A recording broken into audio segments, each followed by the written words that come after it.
On our planet, there seems to be an infinite number of beautiful places one can visit, with an equal number of spectacular things to admire. It requires nothing more than a curiosity to observe what is all around you. The miracle of nature manifests in countless ways, from breathtaking vistas to the simple movements of a common heifer. The purpose of this program is to present you with the extraordinary diversity of our miraculous blue planet so that you can discover these things for yourself. Today, we begin in Costa Rica, in an amazing rainforest. Here, they make delicious chocolate out of cocoa beans. Mother Nature is at her magnificent best, showcasing hundreds of plant and animal species. To wrap up, we'll take all precaution necessary to look at one of today's most active volcanoes. Green monkeys will be our tour guides in the Kenyan lost city of Getty. Later, we will stop to wonder at the poetic symbiosis of wildlife in such close proximity to the capital, Nairobi. Despite its 200-year existence, some members of the animal kingdom remain oblivious to Nairobi's existence.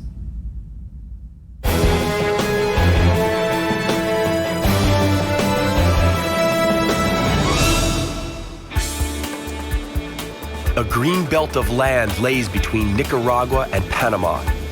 It is Costa Rica, a tropical paradise where life remains inherently connected to the sea, rainforests, and history. In 1503, Christopher Columbus landed near Ilha Uvita. The Spaniards followed soon afterwards, annexing the territory to their colonial empire.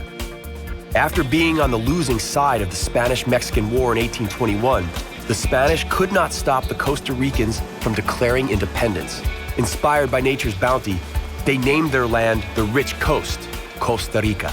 Democracy took root in the mid-20th century, and Costa Rica has been one of the most peaceful Central American countries ever since. One of the first wild beasts that may be encountered here could very well be this mantled howler. It feeds on young leaves and can weigh up to 10 kilos. It is no loner. Groups of around 10 are often seen feasting together on the ever-present vegetarian delicacies. The Costa Rican coastline is constantly under siege. Waves of the Caribbean batter the coast from the east, as if trying to break through the sliver of mainland and join the waters of the Pacific on the other side. It isn't the only never-ending battle taking place here. The nature of the mainland appears to besiege the sea in return. Its only ammunition is the opulent jungle lining the Caribbean coast. It appears that the only thing standing in the way of the jungle is a colonnade of palm trees. This silent battle has few spectators. It may be the regular soothing rhythm of waves washing the coast that results in a very relaxed way of life here. It's also the most likely reason why surfers from around the world flock to San Jose in search of the pura vida, or pure life, a life without rushing, intricacies, or confusion.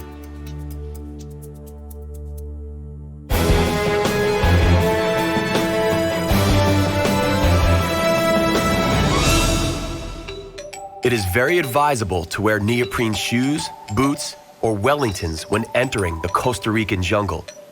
It is wet here. We're talking misty rainforests. The cloud of vapor emitted by the rainforest each day ensures the prevailing humidity. This is no place for a rheumatic to be. The Costa Ricans truly love nature. They established 20 national parks and 8 reservations here, covering an incredible 27% of the country's area.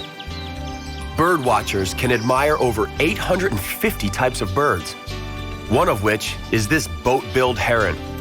It lives in the mangroves lining riverbanks and survives on crustaceans and fish. It can exceed half a meter in height, and it is apparent why it was given the name boat-billed, thanks to its unique bill. It is one of the most distinctive birds of the Costa Rican jungle. In this labyrinth of trees, bushes, and other sorts of plants, the entangled boughs form a safety net above the water. Curtains of greenery surround the canals and generate a humid duskiness. There is a slight resemblance to Venice, the only difference being that our unstable Costa Rican gondola floats among stout lush tree palaces belonging to birds and reptiles. It's a good thing that no time is wasted nowadays by swapping film rolls and digital cameras. Looking around, it would be a great shame to miss anything. This turtle, for instance, or that plumed basilisk over there. It runs so fast that it can actually skim the water's surface, appearing to walk on water. This is why the locals call it the basilisk of Jesus Christ. There are tens of thousands of plants here, including 1,200 species of orchid. One can only envy the sloth. He's got his whole life to take in the beauty of the jungle. We, unfortunately, have to move on.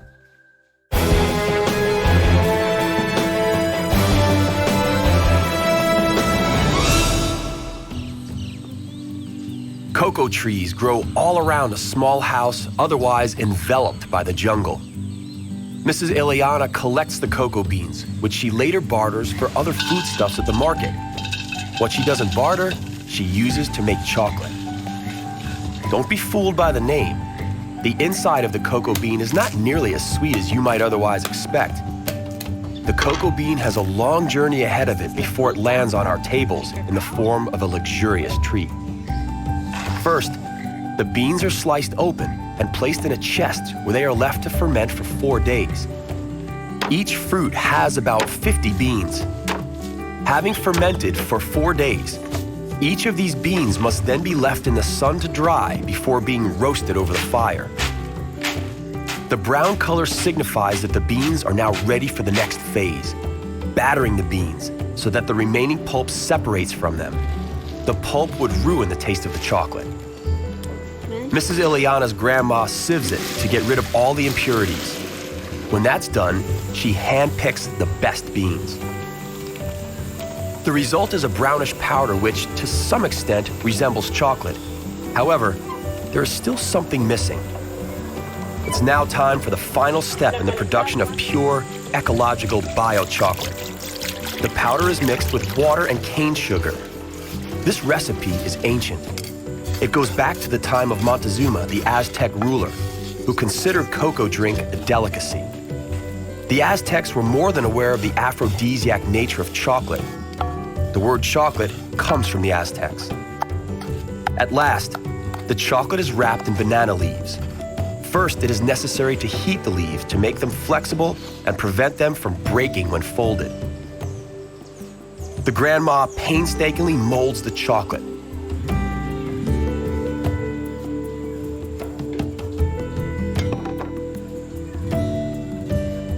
Our treats are ready.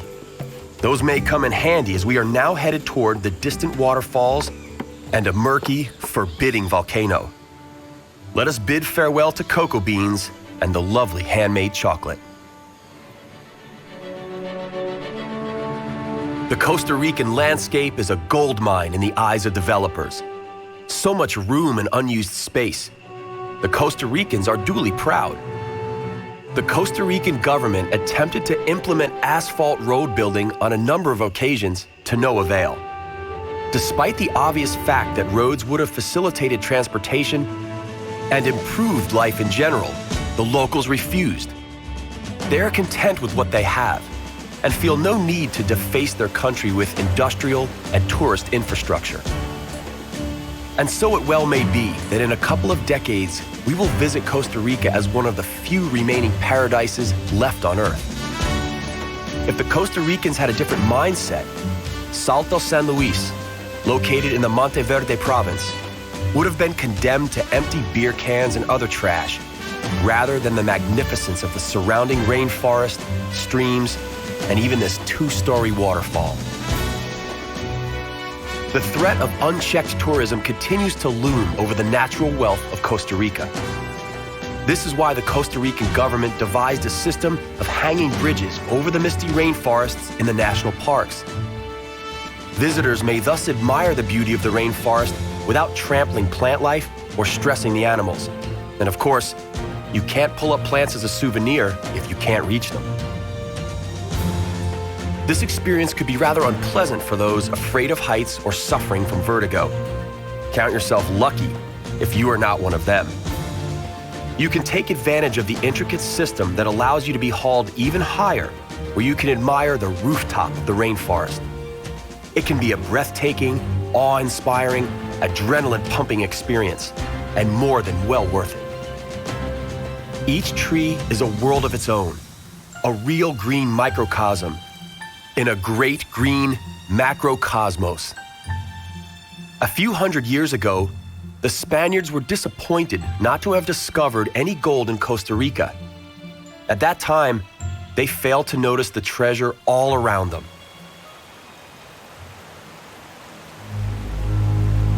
Let us look around one last time. Dark, forbidding, and veiled in clouds, this is the Arenal volcano. It is one of Costa Rica's symbols, and it is also one of the world's 10 most active volcanoes. The height is quoted as around because it erupts so often that resulting lava flow causes it to grow by approximately 4 meters per year. Its first eruption was about 7,000 years ago. During its most recent and mild eruption 12 years ago, 40 square kilometers of rainforest paid the price for its foul mood. Lately, Arenal has been relatively quiet and well-behaved. Just one tiny earthquake per week. Perhaps it too has succumbed to the ever-present sense of pura vida all around. And now, we are off to Africa.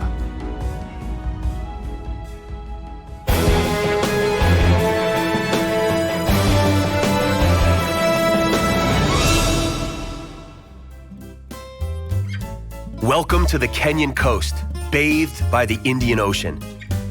The sun is slowly rising above the Kenyan Swahili coast. The name alone signifies that we are about to meet a coastal culture. The word Swahili comes from the Arabic word Sahil, meaning coast, and the plural is Sawahel. It is a seafaring culture inherently linked to trade in the Indian Ocean. This coastline began to lure Arabic and Persian merchants as early as the first millennium AD. The area was rich in ivory, but the slave trade was by far the most lucrative at the time. Today, the coast is a source of revenue for fishermen and from tourists. Mombasa, a city of almost 1 million inhabitants. It has a distinguished past. First records of its existence come from 16th century Portuguese seafarers. The traffic anarchy can seem bewildering to the unsuspecting tourists. The locals, however, have it down to a science. The portrait of President Obama, whose grandparents came from Kenya, is to be seen on many matatu, the local version of a minibus taxi. Amid the busy street life, city parks are a welcome oasis of peace and quiet sought out by the locals, just to relax or enjoy a small picnic. In between the thick trunks of the baobab trees, they find ample shade. But attention must be paid to the large pods growing on the trees and falling at times. The pods do not fall of their own accord. It wouldn't be Africa if it were not for a few enterprising individuals operating in the crowns of the trees. And so, the trees offer relaxing, shady niches to some and a livelihood to others. The baobab tree is very popular among the people. The leaves are considered great eating when included in salads. The seeds are used as a thickening agent in cooking, and people use the ground bark as a cure for fever.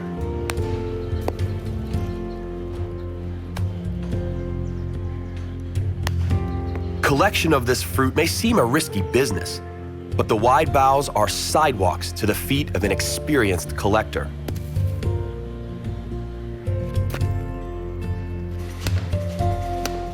The baobab fruit is commonly used in Swahili cuisine.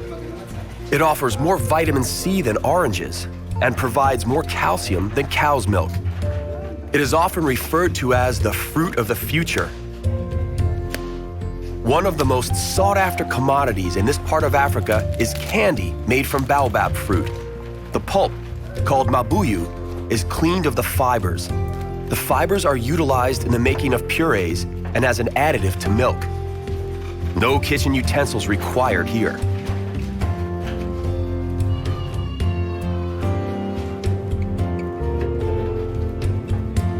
The pulp is carefully selected. This is followed by the preparation of a red dye with a dash of chili. When it's ready, the pulp is colored in the dye and sweetened.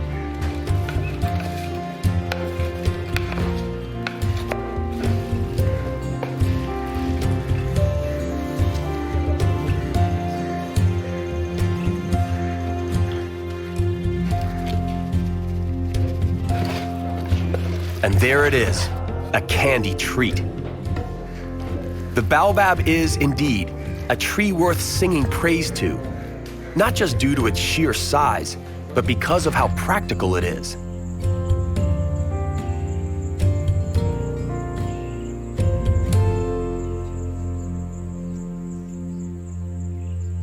Not all cities survived the pitfalls of centuries past.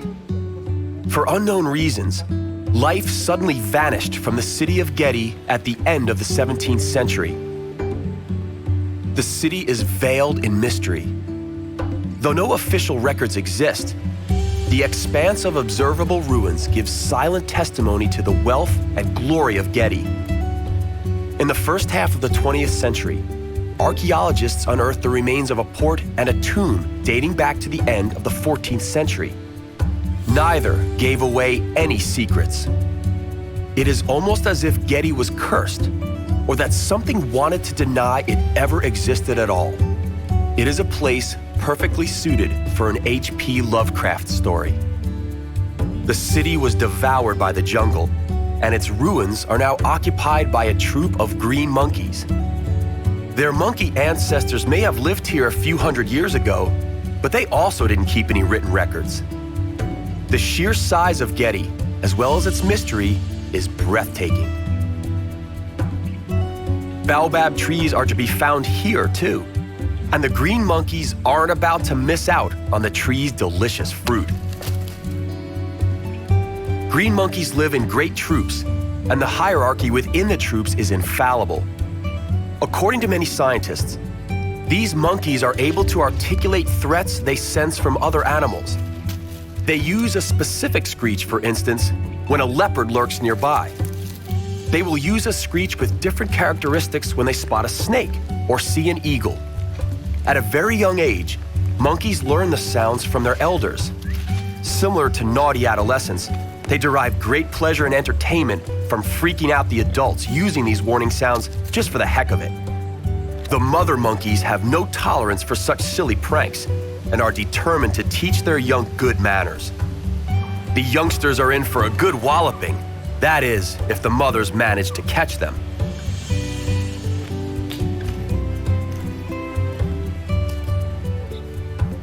Because monkeys have a natural tendency to be aggressive, the monkeys hang around the visitors, having learned that food is to be found in all sorts of dodgy places.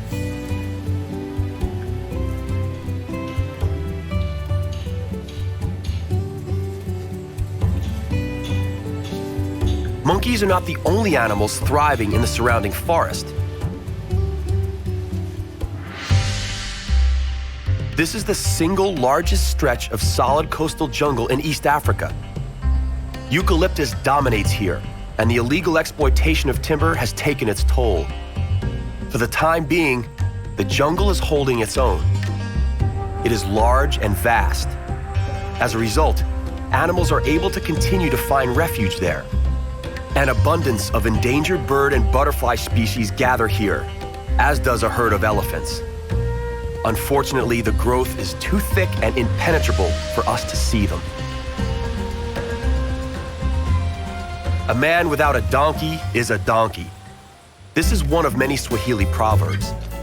It applies especially on the island of Lamu. Its capital, Lamu, dates back to the beginning of the 16th century. The unimaginable wealth of its inhabitants no doubt came from the trade in ivory and slaves. The city has managed to maintain its character and remains a unique example of Swahili architecture. It has been included by UNESCO as a cultural heritage site. Clearly, no other means of transport but a donkey would do in its narrow, winding streets. 2 tractors appeared on the island recently, and the police force can also brag of its own vehicle. This is no match for the donkeys, though. There are 3,000 donkeys on the island, so they ensure that they are the majority of the interstate transportation. The goods are offloaded in the port. From there, they reach their designated destination atop one of these stubborn creatures. The baskets used as saddlebags are made of palm leaves. The leaves are first dried, then the women weave them into narrow strips, which are eventually sewn together. The same technique has been used forever. Mattresses and other merchandise made of palm leaves were exported from Lamu. Their import is mentioned everywhere, including on the island of Zanzibar.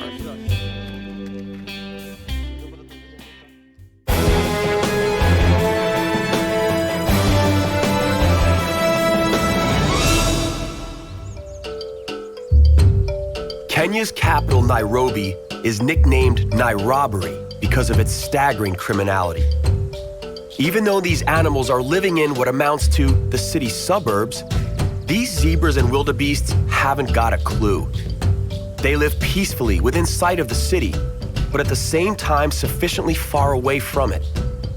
They are yet another living example of how transient the boundary between wilderness and civilization is in Africa. So why don't the animals fear civilization? Once uncontrolled hunting was abolished, the animals returned to the city periphery, barely 7 kilometers from the city center. The Nairobi National Park was established, a wild game reserve accessible even to those who have very little time to spend with the animals. It is more of an open-air zoo. Here, zebras are rather common. They are in great abundance because they migrate across the savanna from July to August. You won't sight any of the African Big Five here, namely leopard, lion, elephant, rhinoceros, or buffalo. Along with zebra, the more common animals include wildebeest, giraffe, and ostriches. Don't expect the ostrich to hide its head in the sand, though. They are so accustomed to seeing throngs of tourists and schoolchildren, they remain absolutely unfazed by humans. You may encounter wildebeest grazing freely on the plains. Springboks and antelope of all shapes and sizes are also commonplace.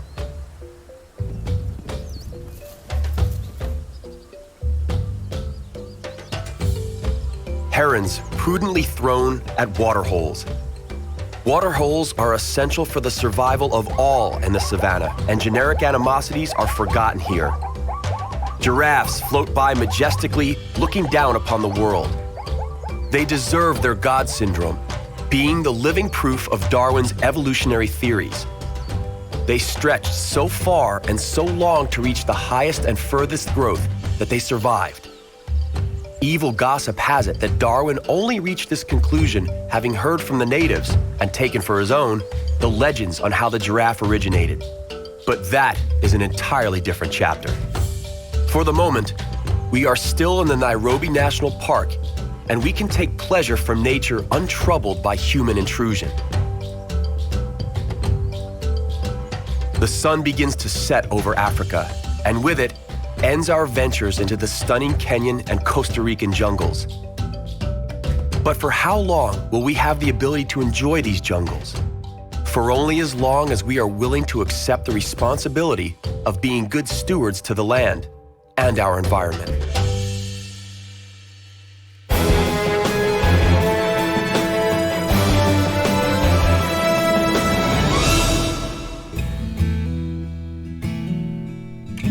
Our journey to the miraculous nooks of our planet comes to an end, for now.